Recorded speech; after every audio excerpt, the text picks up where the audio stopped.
Hello दोस्तों, मैं अशोक कुमार यादव आपके channel education point Benipatti Brahmpura से बोल रहा हूँ। हमने वादा किया था कि आज शाम में हम कुछ बीपीएससी TRG 1 में प्राथमिक में पूछे गए मैथ क्वेश्चन को हल करेंगे। तो इसमें हम पहला क्वेश्चन डाल रहे हैं। वो प्रथम शिफ्ट में पूछा गया क्वेश्चन नंबर 14 है।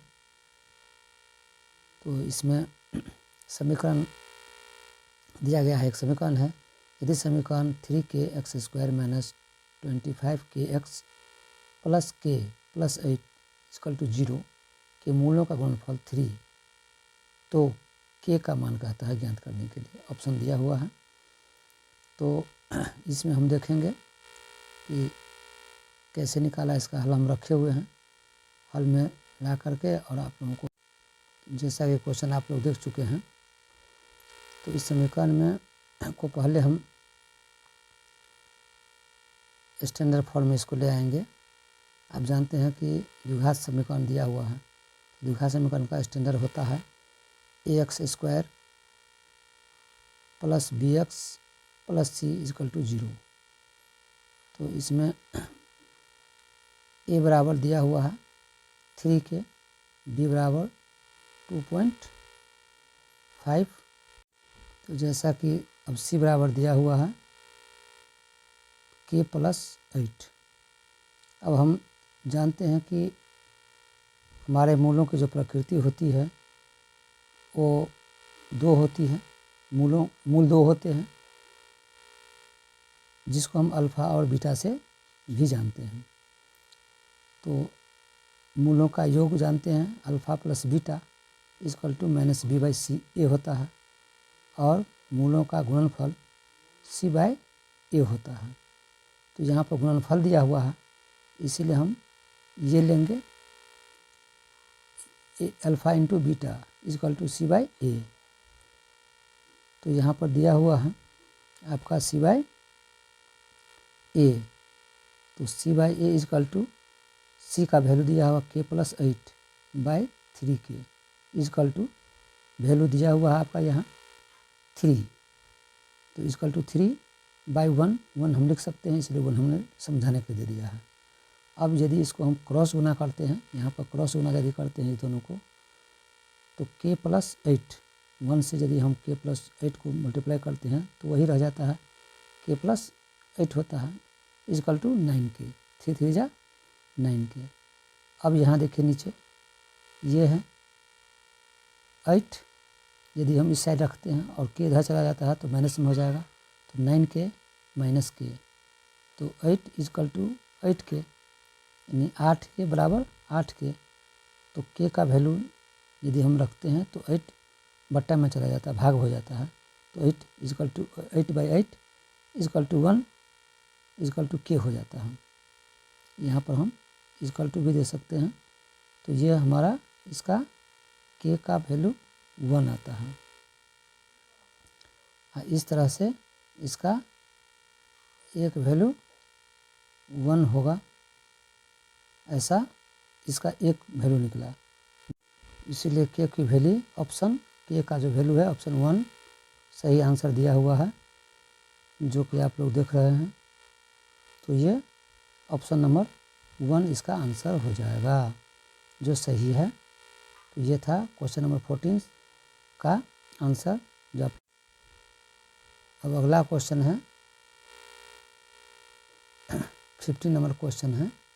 शिफ्ट ए में सीरीज ए का दिया हुआ एक क्वेश्चन हम सॉल्व कर रहे हैं। इसका क्वेश्चन नंबर 15 है। log √2 power to the power 32 का मान है। ए में दिया हुआ है 5/2, 5, 10, उपयुक्त में से एक से अधिक, उपयुक्त में से कोई नहीं।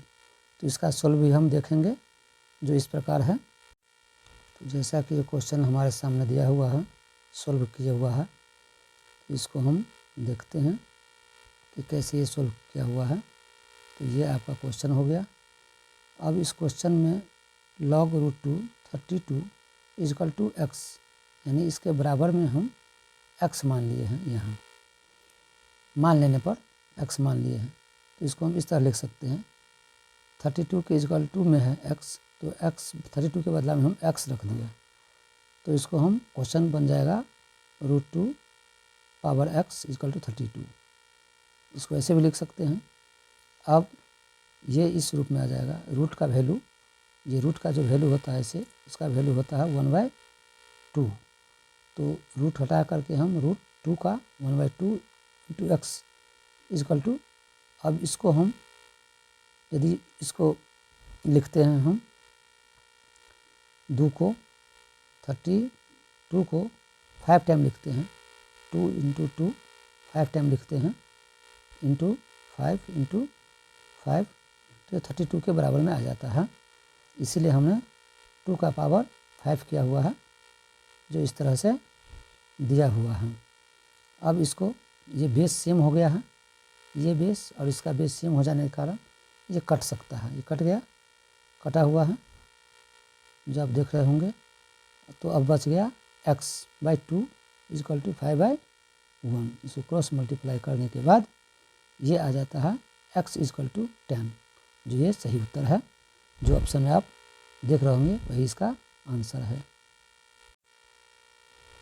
अब आ गए हैं क्वेश्चन नंबर हम 16, यानी नंबर 16 है, मेरा क्वेश्चन 3 है। ये क्वेश्चन भी पूछा गया था शिफ्ट 1 में ही, तो इस क्वेश्चन है, गौर से समझिएगा। एक समकोण त्रिभुज की ऊंचाई इसके आधार से 6 सेमी कम है। यदि अतिभुज यानी कर्ण को ही अतिभुज कहा जाता है, √218 सेमी हो यह है, तो अन्य दो भुजा ज्ञात करना है। सेमी में है इसलिए सेमी दिया गया है। इसको गौर से देखिए कि एक समकोण त्रिभुज है। क्या है? एक समकोण त्रिभुज है जिसका आधार लंब से, जिस त्रिभुज की ऊंचाई उसके आधार से कम है, यानी एक समकोण त्रिभुज है। जैसे हम जानते हैं, तो आइए हम इसको अपने जो बनाया हुआ क्वेश्चन है उसको, तो ये बनाया हुआ क्वेश्चन है हमारा, सॉल्व किया हुआ है वही क्वेश्चन, यही क्वेश्चन है। एक समकोण त्रिभुज की ऊंचाई इसके आधार से 6 cm कम है, यानी लंब कम है। और यदि कर्ण दिया हुआ है तो हमने एक फिगर बनाया हुआ है, इस फिगर में दिखाया गया है कि यदि हम इसमें लंब को x मान लेते हैं तो आधार क्या हो जाएगा, ये आपको दिखाई दे रहा होगा। आधार को हमने ज़्यादा कर दिया, x + 6 कर दिया है, और इसको हमने x माना है। तो इस तरह से, क्योंकि ये ज़्यादा है ये कम है, तो इसको यदि हम मान ले कि लंब x, तो ये x + 6 हो जाएगा, और ये कर्ण आपका दिया हुआ है। तो अब जानते हैं कि कर्ण सबसे बड़ा होता है, और यहाँ पे हमने दिखाया भी है इस तरीक़ा से। तो हमने मान लिया, हम जानते हैं कि कर्ण बराबर क्या होता है, √अंडर लंब का स्क्वायर प्लस आधार का स्क्वायर होता है। तो इसको हम ऑप्शन से भी बना सकते हैं। ऑप्शन में यदि दिया हुआ है लंब और कर्ण दिया हुआ है, तो हम देखते हैं कि पहला ऑप्शन 5 और 11 है। तो 5 और 11 को हम रूट में दोनों का लंब स्क्वायर आधार स्क्वायर, किसी को भी हम पहले आगे पीछे ले सकते हैं, इससे कोई फर्क नहीं पड़ता है। तो हमने पहला ऑप्शन से लिया, तो इसको हल करने के बाद √1215 होता है, जो कि इसके बराबर नहीं होता है। 5 से 25, 25 और 11 का होल स्क्वायर करते हैं तो 121 होता है। दोनों को जोड़ने के बाद ये इसके बराबर नहीं होता है। अब दोनों को जोड़ करके देख सकते हैं, ये 218 √218 के में नहीं होता है, तो ये 146 हो जाता है, जो कि बराबर नहीं है। जोड़ने के बाद 146 हो जाता है, जो ये नहीं है। अब फिर हम ऑप्शन 2 लेते हैं या 3 लीजिए। तो हमने यहाँ पर ऑप्शन 3 लिया हुआ है आपके क्वेश्चन के हिसाब से, तो नहीं आता है। ये भी करने के बाद नहीं आता है, क्योंकि 10 का स्क्वायर प्लस 16 का स्क्वायर, तो ये 16 है, यहाँ 10 आपको दिख रहा होगा, ये 16 है, यहाँ पर 16 का स्क्वायर है। तो इसको स्क्वायर समझिएगा। और इसको हम करते हैं तो 10 का स्क्वायर 100 और 16 का स्क्वायर 256 होता है, और जोड़ने के बाद 356 होता है, जो ऑप्शन के ये इसके बराबर नहीं है। रूट 1 2 18 के बराबर नहीं है, 218 के बराबर नहीं होता है।